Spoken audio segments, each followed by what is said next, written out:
Welcome to Talking Business, produced in Melbourne, Australia. The podcast is available on the Acast site, my own website, the Apple Podcast Store, or wherever you go to get your podcasts. Or you can get it at the Business Acumen website at www.businessacumen.biz. For the most exclusive access to leading economists and business leaders from around the world, subscribe to Talking Business on the Apple Podcast Store or on my website, leongettler.com. I am Leon Gettler. My job is to review and monitor the week's news in business, finance and economics. I bring it all to you every week. This is episode number 38 in our series for 2022, and today's date is Friday, October the 21st. First, I'll be talking to Renee Thornton, General Manager of Rehab Management, a leading corporate health provider. According to Safe Work Australia, more than 500,000 Australians sustain a work-related injury or illness each year at an estimated cost of $61.8 billion. This impacts the health system, economy and society in a multitude of ways, including loss of productivity, income and quality of life. Workplace rehabilitation is the process of providing guidance and support to an injured worker to enable safe and timely return to work after an injury or illness. It's about finding the best ways for a worker to remain at work and engage with the workplace while keeping their valuable skills. And I'll be talking to economist Nicholas Green. But now let's talk to Renee Thornton. Renee, tell us about Rehab Management. So we're a national workplace rehabilitation provider, and we support people with injuries or illness, usually that have happened at the workplace or maybe in a motor vehicle accident, to return not only back into work, but to return back to their life and their daily sort of activities. So we employ occupational therapists, physiotherapists, psychologists, rehab counsellors and social workers, as well as employment consultants to support people in that journey to returning back into work and back into their life. So what makes a good workplace rehabilitation program? I guess we've tried and tested it for many years, but there's quite a few key attributes that when you have a look at the research on why was a rehab program effective, what it was that made it effective. And really one of the key things is really understanding the person, their injury, as well as the workplace that they're returning back to, and setting goals that are actually meaningful for that person. So it might not just be a workplace goal to commence with. It might be about returning to a certain activity that they were completing socially and building up capacity to return back into work.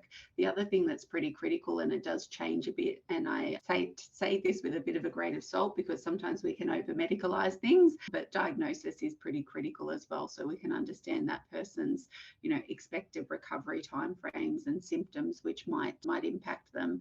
Probably one of the key things though is having everybody that's impacted or that is working with that person to return back to work on the same page. So having the employer, the insurer, treating parties, so the treating doctors and allied health professionals and the worker really all agreeing on what the goal is, but then also having a very open and collaborative and documented plan to get them back to that. So why should business use a workplace rehabilitation provider? I mean, what sort of return on investment can we expect? Return on investment is so significant. There's been a lot of research completed to really demonstrate the effectiveness of rehab. I can't actually remember the exact figure, but I think it's for every dollar spent on rehab, $75 is saved in terms of that sort of claim cost. And that doesn't necessarily take into account the indirect costs as well associated with returning back into work, or lost productivity from the employer, or other staff members having to pick up and support while they're a team member down as well. How much would a workplace rehabilitation provider improve the return to work outcome for claims between 6 and 24 months' time lost? Significant impact in terms of the outcome that we achieve between, I'm forgetting my figures today, but between 6 and 24 months, insurers can save between $24 and $39 on that's specifically for income protection claims, which are quite interesting because they're often a lot more protracted. So people can't access their income protection until much later down the pathway, whereas from a traditional, or what we would promote heavily in terms of recovery, is engaging a workplace rehab provider early, because as you would know, 6 to 24 months down the line of someone having an injury, there's a lot more complexity, and we would usually have expected somebody to recover at that point in time. So the key would be to appoint a workplace rehabilitation provider early in the claims process. Yeah. Absolutely early. The research for many years has demonstrated that the early engagement of a workplace rehab provider to support an employer, to support the worker, to support the treating professionals is the cost benefit is absolutely there, and it's demonstrated time and time again through the research. Right. What about life insurance? Life insurance is also, we've got a lot of evidence that demonstrates the use of rehabilitation providers and the use of allied health professionals to support really that functional upgrading and returning to function, to demonstrate, to really support that person to return back not only to work, but also to their life. So people usually accessing income protection and life insurance may have had like an illness that's unrelated to the workplace, so tends to be a little bit more sort of protracted. So someone returning back into their usual activities following cancer or a significant injury that they've sustained. I would imagine that you'd have to have a tailored approach to each person. Would that be Absolutely. right? Absolutely. And that's really where we can see it's not a cookie cutter approach. And workplace rehab providers, where there is really good evidence and we're seeing the outcomes, is it's understanding what is important to that person, from a community, from a social aspect, economically, and tailoring the approach and the program to suit that person's needs, as well as, all the stakeholders that are working with them to help them get back into work. Do this in a short space of time. It might not be realistic. Definitely not. So it's got to be that's exactly right, and tailored to the person's injury or illness. And it's not necessarily about being sort of faster all the time. It's being sustainable and durable in returning that person back to work. So, and that's why it's important to, like I said, to have that diagnosis really understood from the outset, because if someone's injury or illness will take sort of 6 months to return back or to get back to health again, that you don't want to be implementing a program that is going to be 3 months in duration. Is not necessarily going to be sustainable. It might help that person to set up and be able to manage their return to work independently following that initial sort of support. But surely that would mean you'd have to get the diagnosis right from the start.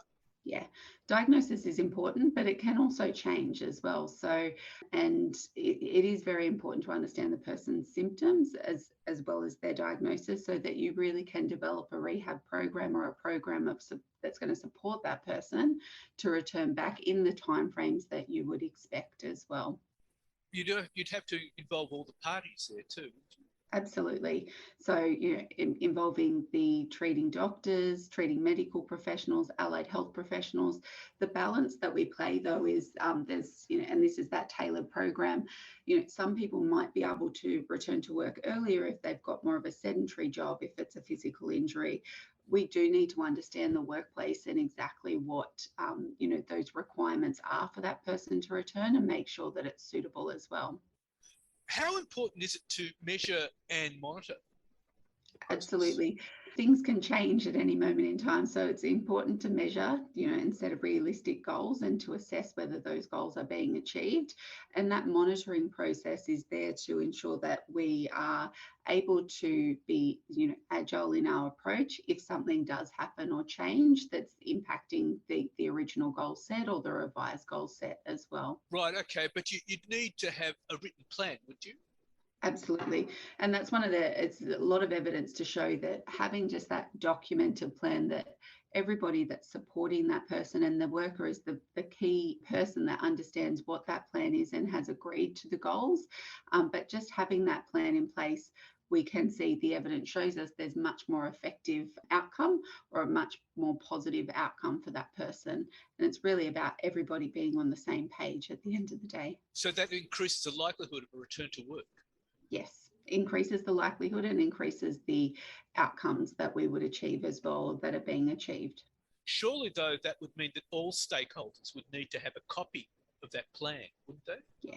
Yeah, really important that all stakeholders have a copy of the plan, and that everybody is in agreement with the plan. Sometimes, we're dealing with lots of people in a return to work, and we may not understand, every intricacy. If it's a physical injury, the physiotherapist might have a different opinion maybe to the doctor. So it's important that if there is a plan, it's been agreed and it's well documented, and we can track and monitor that as well.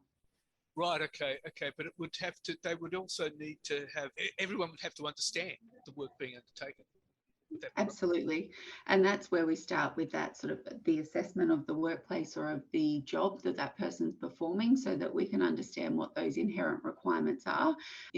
There's lots of amazing jobs out there that people don't really understand what it is that people are doing sort of day to day. So getting all of the treating parties and the employer understanding that and what the goal is important when we're balancing that with what the person's diagnosis is. Well, Renee, that's all fascinating, and thank you very much for your time. Thank you. Thanks for having me on the program. And now let's talk to economist Nicholas Green. As you say, those on the right in Australia and the US and UK are essentially uninterested in governing well. Can you justify that and give us some examples? Well, I think it's fairly clear with Donald Trump that governing wasn't one of his preoccupations. But I guess I'm thinking also of the lack of interest of Scott Morrison when he was Prime Minister in really coming up with decent policies. It's not that there weren't some policies that were released. When he wanted an energy policy, he went and talked to the gas industry and asked them what they wanted. Now, normally, a politician will do that sort of thing, but they will put some effort into trying to marry the interests of various constituencies, the interests of power, with good policy. There'll be a compromise, and different politicians compromise in different ways. I just didn't see much sign of that, and now we have in the UK. Who would have thought that we could get someone who was less interested in good government than Boris Johnson? Well, we seem to have found somebody in record time. This pair, Liz Truss and her treasurer, have created the UK bond market. Now, all of the people advising them would have told them that was a bad idea. The incredible thing to me is that this also goes along with bad politics, and it sort of has to be called out. And it's nice that it goes with bad politics, because then it can correct itself. But my fear is that you can marry some of this stuff up with good politics, and essentially the public are not great connoisseurs of policy. And if the politicians won't do it, we'll be in an awful mess. Well, we're talking here about the conservative side of politics. You've said that there are times in history when it's time to stand up and be counted. What do you mean by that, and why is it such a time? Well, I think you're old enough like me, Leon, to and come from a similar background to know that it's been the sort of thing that certain kinds of conservatives say of the left. I think quite rightly that from the time of Stalin's show trials in the 1930s. And then again with the Soviet takeover of Eastern Europe and the tanks rolling into Prague and to Hungary, that was a time for people on the left to say, we are not part of this. This is not part of our philosophy. We want to fight this. Lots of people on the left couldn't do that.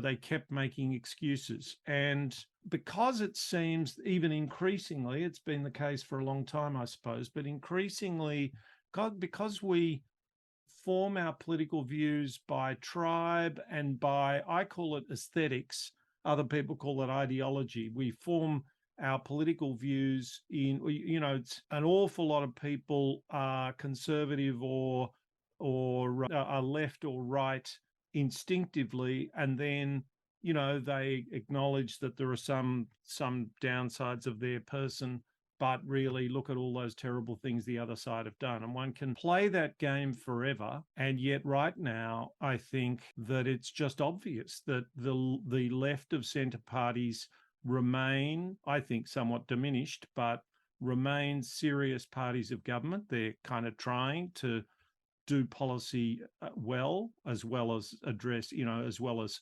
serve their constituents and their particular power bases.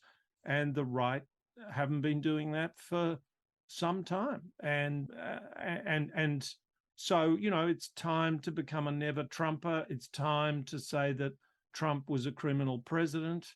there's nothing funny about the insurrection. And there's plenty of people who on the right who don't think that. And I liken them to people on the left who thought Stalin was, oh, well, not quite my cup of tea, but you can't make an omelette without breaking eggs.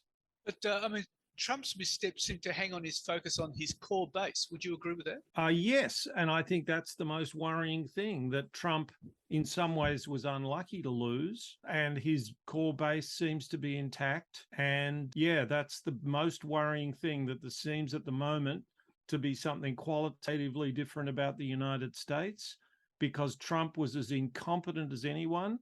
And he, luckily for the world in some ways, and hardly luckily for the people who got the pandemic, Trump was a bit unlucky to be around at a time like that. But in Australia, Morrison showed just remarkable lack of interest in these growing political problems. And what I think is particularly remarkable is that, it wouldn't have been hard to sort of do what politicians always do, which is to pretend to do something, to pretend, to introduce something that wasn't completely hopeless as an anti-corruption committee, as an anti-corruption commission, to do something a little bit serious about women, to understand that the measures that the coalition would have to take if it was going to remain in government would have to start looking a little like a carbon trading scheme, although you would deny it and all the rest of it.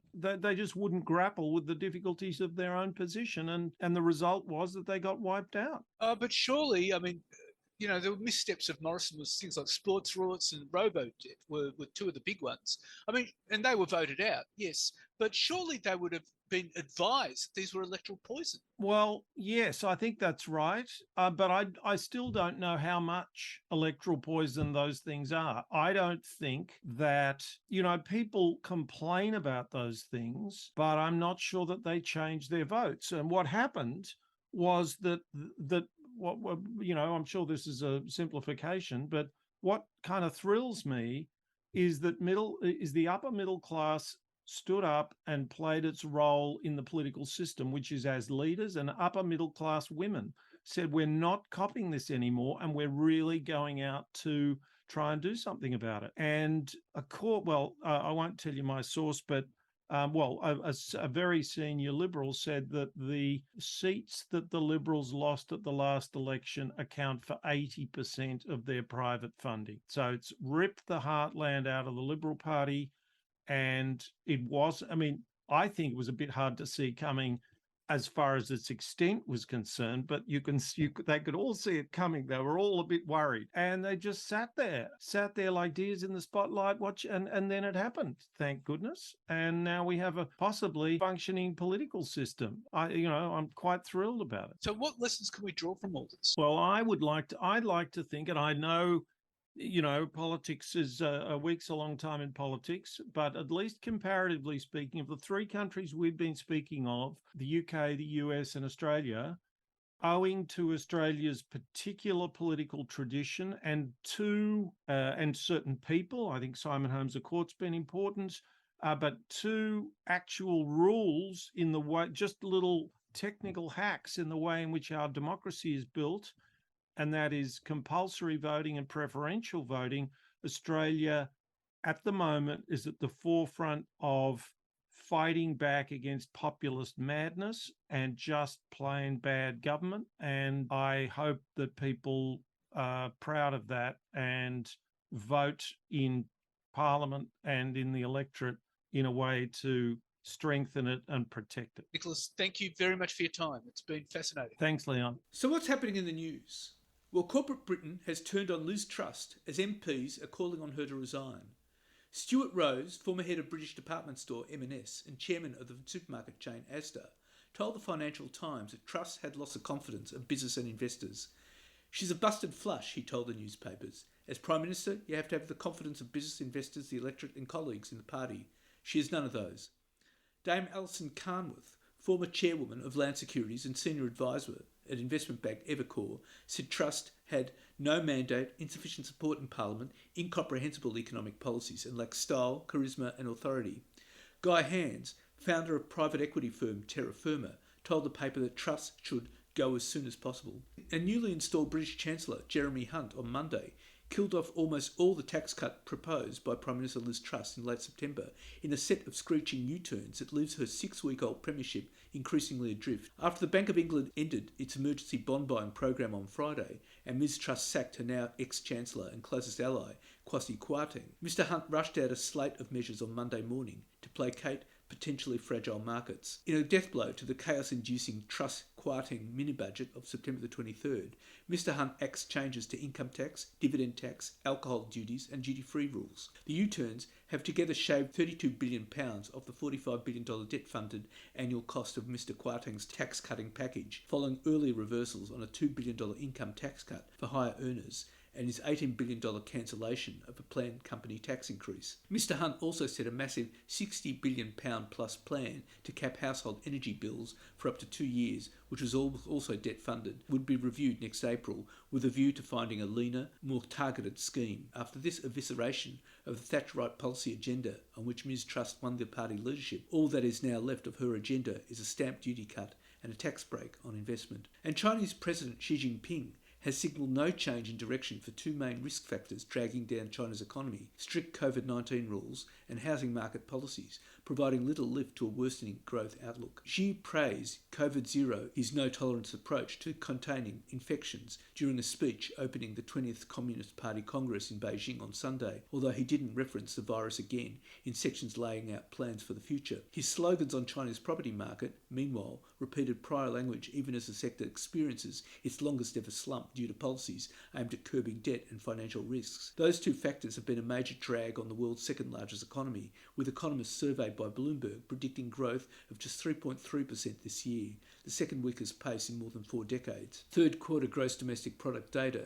due to be released on Tuesday, will likely show a muted recovery from almost stagnant growth in the second quarter. And Health Minister Mark Butler has commissioned a report on the Health Department's existing compliance and audit programs, following revelations billions of dollars were being rorted or wasted from Medicare each year, and the system was failing to detect fraud or errors. Treasurer Jim Chalmers has also signalled Medicare rorting could form part of the government's audit of wasteful spending amidst attempts to rein in budget costs, as the Peak Doctors Group said that claims have been grossly inflated. Dr Margaret Foe, the country's leading expert on Medicare, estimated the annual cost of Medicare's waste and rorts of about $8 billion, equated to roughly 30% of its annual budget, and more than the annual cost of running the Air Force. Health Minister Mark Butler said the overwhelming majority of Australia's medical professionals did the right thing, but it was important that every dollar in Medicare was spent directly on patient care. And Treasurer Jim Chalmers has warned that the UK and US are heading for a recession, and China is facing a sharp economic slowdown, and that will have ramifications for Australia's economy and shape next week's budget. Updated forecasts on international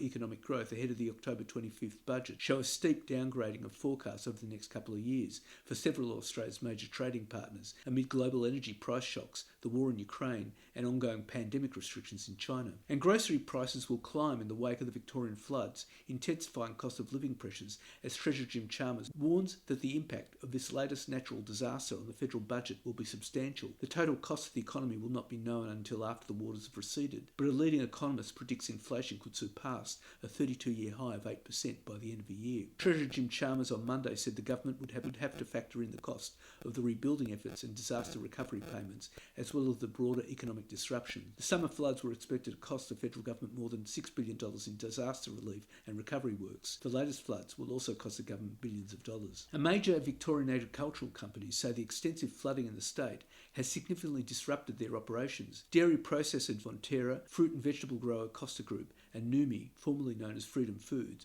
which makes plant-based products such as soy milk, all warned that road closures would affect their businesses. Prime Minister Anthony Albanese and Treasurer Jim Chalmers said the disruptions would push up supermarket prices and cause inflation to be worse than expected. The floods inundated more than 34,000 Victorian homes and have resulted in at least one death, with worst hit areas including Shepparton, Rochester and Echuca, home to Victoria's growing regions. And Victorians affected by the extending flooding that has claimed at least one life, left many homeless and 8,800 properties without power, will get immediate federal government support as the crisis deepens. The floods have closed down many businesses and flooded large swathes of agricultural land in a development that is expected to push up surging food and grocery prices further. We've got decade-high food inflation, and we were of the view that this hasn't peaked even before the most recent flood, said Rabobank senior food and agricultural analyst Mark Michael Harvey. Mr Harvey said that the floods would affect the supply of grain and milk, but fresh fruit and vegetables would be the hardest hit. Clearly these floods increase the risk we will have inflation for longer, he said. After touring flood-affected regions in Victoria, where authorities on Sunday evening had conducted a total of 698 rescue missions since the floods began, Prime Minister Anthony Albanese said adults in the worst-hit flood areas in both Victoria and Tasmania would be eligible for a one-off federal government payment of $1,000, while children would be eligible for a one-off payment of $400. These payments are in addition to support provided by the Victorian Government, which is paying flood-affected Victorians $560 per adult and $200.80 per child, up to a maximum of $2,000 per family. Premier Daniel Andrews, who described the crisis in Victoria as a record-breaking flood event, said on Sunday that 9,290 Victorians had so far applied for these payments. And the Albanese government has ended a funding impasse over the Marinus Link project across Bass Strait by agreeing to fund 80% of the project as part of a wider $6 billion package of loans and equity for Victoria's renewables, offshore wind and the VNI West Transmission Link projects. The funding is the first deployment of Labor's off-budget $20 billion Rewiring the Nation plan taken to the May election and comes just weeks before Daniel Andrews seeks a third term as a state's Labor Premier. It also comes days after federal Labor unveiled a generous infrastructure package for Victoria in next week's budget. Prime Minister Anthony Albanese hailed the deal as a historic day for the state and the nation, with a series of projects that will put the country on track to be a renewable energy superpower. In a joint announcement by the federal and Victorian governments late on Tuesday, Mr Albanese agreed to provide $1.5 billion of financing from Rewiring the Nation via the Clean Energy Finance Corporation for renewable energy zone projects in Victoria, including offshore wind. In addition, Canberra will provide another $750 million in financing for the VNI Westlink to ensure it is completed by 2028. Federal Labor will also provide at least $2.5 billion in funding for the disputed Marinus Link, with the remaining 20% of the project to be financed with 3 equal equity stakes from the Commonwealth, Victorian and Tasmanian governments. The agreement comes after months of intense negotiation between proponents of a link, which would deliver more renewable and firming hydro capacity to the mainland. And Clough has put itself up for sale amid deepening financial problems that could disrupt major energy projects, including the federal government's giant Snowy 2.0 hydro scheme. The embattled contractor has opened a data room that has attracted a suite of major rivals as it looks for a corporate white knight ahead of a rumoured crunch point in its finances. Italy's WeBuild, Clough's joint venture partner on Snowy 2.0, is the only company remaining in the early negotiations to buy the West Australian contractor. WeBuild has been given an October the 21st deadline to submit a letter of intent should it choose to explore a buyout of its partner. A second Italian engineering firm, Sapem, has also held talks over the Clough sale, while the Perth-based NRW Holdings considered a potential buyer. And Woolworths has followed health insurer Medibank Private and telecoms group Optus in owning up to data breaches affecting millions of customers. Woolworths says some 2.2 million customers of its MyDeal business have had their data stolen after the company identified unauthorised access to its systems. The supermarket giant made the disclosure late on Friday after the market had closed. MyDeal is in the process of contacting the approximately 2.2 million affected customers by email. Woolworths Group and MyDeal have also commenced engagement with relevant regulatory authorities and government agencies, the company said in a statement. MyDeal stores a range of customer data including names, emails, phone numbers and delivery addresses, but does not keep payment, driver's licence or passport details. The company said 1.2 million customers impacted by the breach only had emails exposed. Woolworths acquired the majority of MyDeal in September. And at the age of 91, Rupert Murdoch is putting the band together again. News Corp has announced it will begin exploring a potential combination with Nasdaq-listed Fox Corporation. The special committee, consistent with its fiduciary duties and in consultation with its independent financial and legal advisors, will thoroughly evaluate a potential combination with Fox, the announcement says. This is a classic Murdoch move. News Corp only split into 21st Century Fox and the new News Corp less than a decade ago in 2013. At the time it was a pragmatic move because Murdoch was frustrated the financial markets did not recognise the value of the sum of the parts. Then in 2017, Murdoch announced an even more dramatic deal, selling 21st Century Fox to Disney, which wanted to get its hands on the company's studio assets, the likes of The Simpsons, Titanic and Avatar and the rest. Rupert did that, seeing streaming was coming in. It saw Murdoch give up his seat at the entertainment-making table, except as a shareholder in Disney, and remain in the news game. Fox Corporation was created to hold the rump of 21st Century Fox broadcast assets not covered in the Disney deal. Fox News was by far the largest. One of the odd dynamics this created was that although Sky News Australia looks increasingly like its cousin Fox News, the two are owned by different companies, for now anyway. The announcement raised some important questions. What will it do for company debt levels? Over the years, Murdoch has been a genius at using financial engineering to make debts go away. Could that happen again? What does that mean for Foxtel Group? Could this be a route to Telstra being bought out or Foxtel's high debt level being reduced? Telstra wants to get out and appears it wants to get into Fetch TV. Will the deal create a war chest? There's a logic in Seven West Media's WA newspaper assets being part of the News Corp stable, and broadcast TV interests would also be complementary to Foxtel's paid play. The two organisations already coexist around AFL and, for now, cricket. Will it affect voting interests in the Murdoch Family Trust, referred to in the announcement? As it stands, the 91-year-old Rupert Murdoch holds 4 votes, while his offspring, Lachlan, James, Elizabeth and Prudence, have 1 vote each. When he passes, the future direction of the company will be determined by the 4 family members. What does that mean for the right-leaning Lachlan? Could he be outvoted by his more liberal siblings? And who would have most authority within this newly merged company? At Foxcorp, Lachlan has slightly more power as executive chairman, while Rupert is still top dog at News Corp. It's tempting to describe this as Rupert's last big deal, but they said that when he split the company 9 years ago, and again when he sold to Disney in 2017. So watch this space. And previously secret deals of $16.6 million in taxpayer funds paid to Grilled to subsidise the wages of nearly 2,800 trainees show that almost 1 in 2 have dropped out of their training course. The popular burger chain, which requires new staff to sign up to a program dubbed Hamburger University by participants, was the most prolific user of the Coalition's flagship $5.8 billion training and apprenticeship wage subsidy.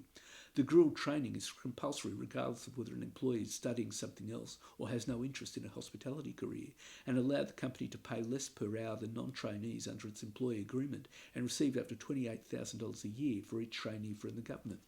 Documents released under Freedom of Information show that of the 2,799 staff signed up to the Coalition's Boosting Apprenticeship Commencement Program, or the BAC, between October 2020 and June 2022, 47% have already dropped out. Just under 600 trainees have completed their training, and the remaining 900 are still going. Grilled received about $16.6 million in taxpayer wage subsidies under the scheme, an average of about $6,000 per trainee. And the New South Wales Casino Watchdog has suspended the Star Entertainment Group's Sydney casino licence and appointed a special manager, but the casino will be allowed to stay open as the group fights to show it can be trusted to run its flagship casino. The New South Wales Independent Casino Commission, or the NICC, has also slapped a $100 million fine on the company. And the federal government has signalled a new wave of competition reform supported by incentive payments to the states as part of an agenda it said would boost living standards and bring down prices for consumers. Competition Minister Andrew Leigh said the country needs a good dose of competition, arguing for a return to the Hilmer reform of the 1990s and the early 2000s that delivered a $50 billion a year boost to the economy. Leigh, an economist, said competition in everything from the licensing of trade workers to land zoning needs to be part of a program of change led by the nation's treasurers. In 1992, economist Fred Hilmer headed up a review of competition policy. At the time, there were heavy restrictions on many ordinary parts of life, including the time at which bakers in New South Wales could bake bread to when major supermarkets could offer meat to customers. A Productivity Commission study from 2005 estimated the reforms permanently lifted Australia's GDP by 2.5%, or about $5,000 per household. A key element of the Hilmer agenda was a payment by the federal government to states and territories to help them absorb the financial impact of some of the reforms. Almost $6 billion was paid to various governments over more than 10 years. Leigh argued many of the areas in desperate need of the change are at state level, citing problematic privatisations that reduce competition in a sector or that tie a government to ongoing payments, housing taxes that make it expensive for people to move, and occupational licensing rules. He said the use of the financial incentives, such as those under the Hilmer period, had to be part of a wide-ranging competition agenda which should be driven by federal, state and territory government. And super fund performance continues to slide, forcing investors to make tough choices as traditional diversification strategies fail and inflation becomes a serious problem for the first time in 30 years. Returns for the average balanced super fund, which aims to balance risk and return, have slipped to an average loss of nearly 5%, with the worst performer losing 11% during the past 12 months to end August, according to analysis by research group Rainmaker. This compares to 2020-2021 record returns of around 15%. Only one of a total 102 balanced super funds made a positive return as turbulent stock markets hit higher risk equity strategies, while traditional conservative strategies used to protect portfolios were undermined by inflation. The performance of fixed interest returns such as bonds or fixed income, traditionally less volatile than shares, was even worse, averaging losses of around 9% during the 12 months, according to Rainmaker. This is a pretty scary time, says Alex Dunnan, Executive Director of Research and Compliance at Rainmaker. After a decade of record returns, markets have turned on a dime and produced a horror year. Equities, bonds and cash are going nowhere. There seems to be nowhere to turn because the normal refuges aren't working. Added to this is record inflation. It is back with a vengeance.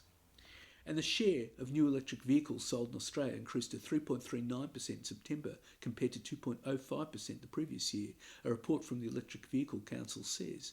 It said 26,536 EVs were sold in the first 9 months of 2022, with there being 45 models and 95 variants available for purchase.